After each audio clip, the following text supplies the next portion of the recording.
we'd like to discuss a very important topic as it relates to chiropractic care, and that is, when should chiropractic care start?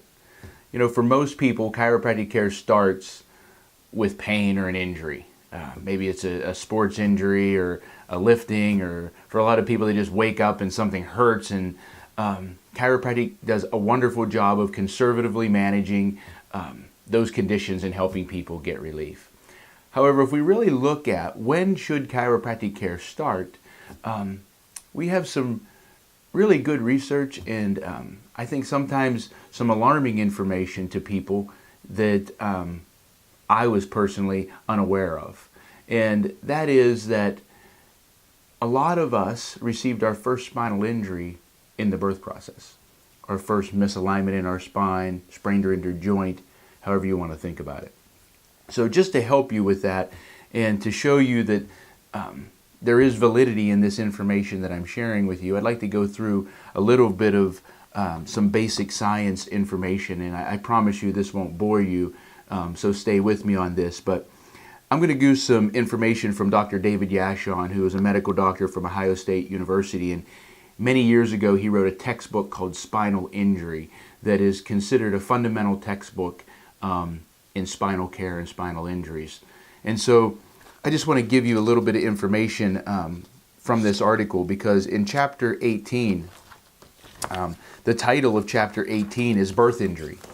And he says, and I quote, "It is possible that spinal cord injury at birth is more common than has been thought. Such injuries, meaning injuries to the spinal cord and the neck, are due to excessive longitudinal tractioning or pulling, especially when combined with flexing, bending, or twisting of the spinal axis or the spine. This may occur in breech deliveries when traction is applied to the trunk, and in manipulating the aftercoming head as in a vertex delivery, or with forceps." He says, he stressed that spinal cord injury should be considered in the presence of neonatal distress, apnea, or flaccidity. So anytime a baby is born in distress, we should look to the neck or the spine as a possible cause of that. And he quotes in here, in over 10% of the 600 fetal and neonatal autopsies in which brain and spinal cord was examined, Dr.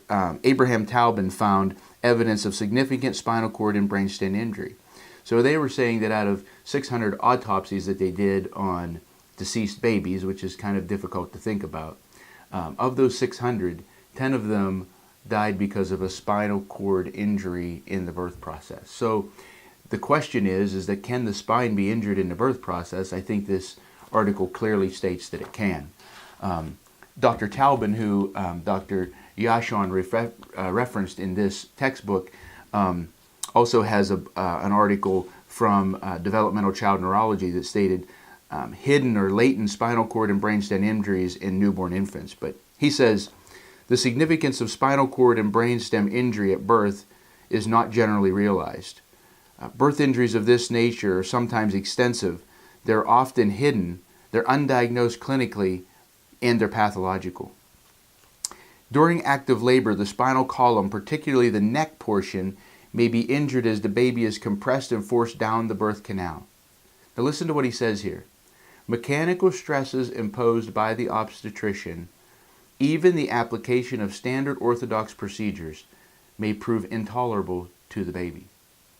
So we're not saying that somebody's doing something wrong here. We're just saying that due to the nature of the process and sometimes the procedures that are needed to be applied to help bring this baby into life, that there can be pulling and flexing and twisting and torsion on the spine that, if we could correct very early on, could prevent a lot of spinal problems and a lot of unrelated health problems down the road.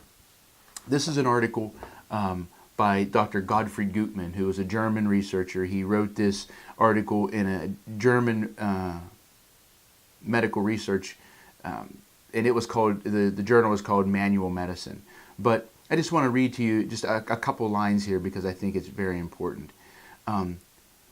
He said, infants and small children have this condition called blocked atlantal nerve syndrome. So the atlas is the top bone in the neck, and when it misaligns, it can block the nerves.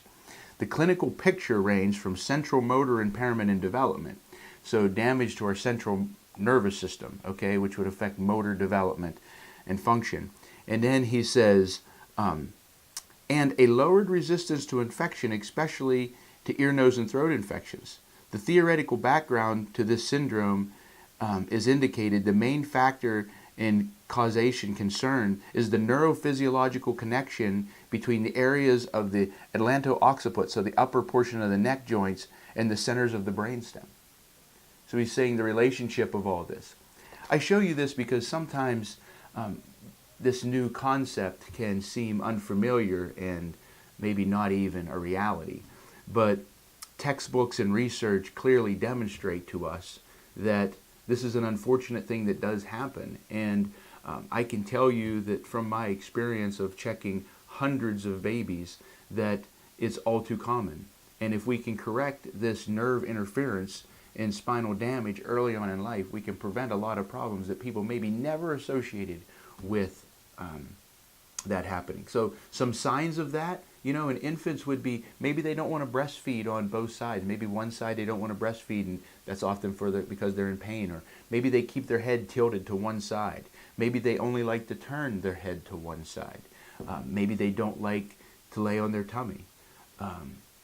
Another sign is as babies are starting to turn their head, they'll wear a spot in their hair. And sometimes they'll wear that spot off on one side or the other, which says we're not evenly moving the head. So those are all great indicators of that. We know the longer that a joint is stuck or immobilized, the more degeneration happens. So if we look at the clinical picture of our society and say that unfortunately 1 out of every 4 adults has back pain at any given time, that's about 70 million people a day, that there's about an 80 to 90% possibility of Americans having back or neck problems. The reality is we need to intervene before that happens, which would be a big step in preventing issues associated with our opioid epidemic, which we know is largely started due to treating back pain.